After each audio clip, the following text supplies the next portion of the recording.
Welcome back to another technical deep dive here in the Debug Zone.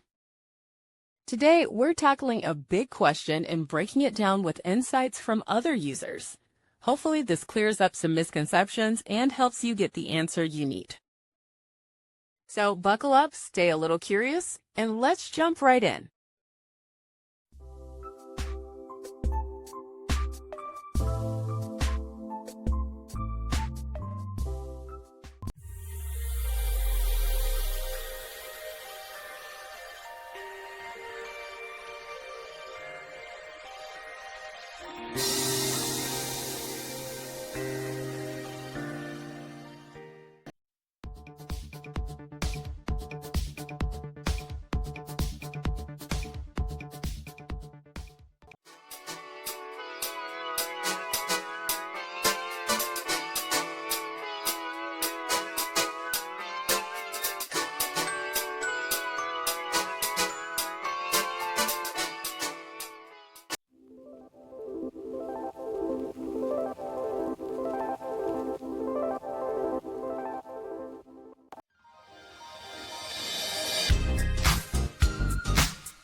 And that's a wrap.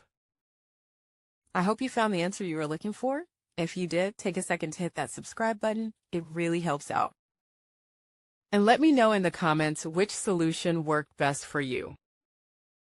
See you next time in the Debug Zone.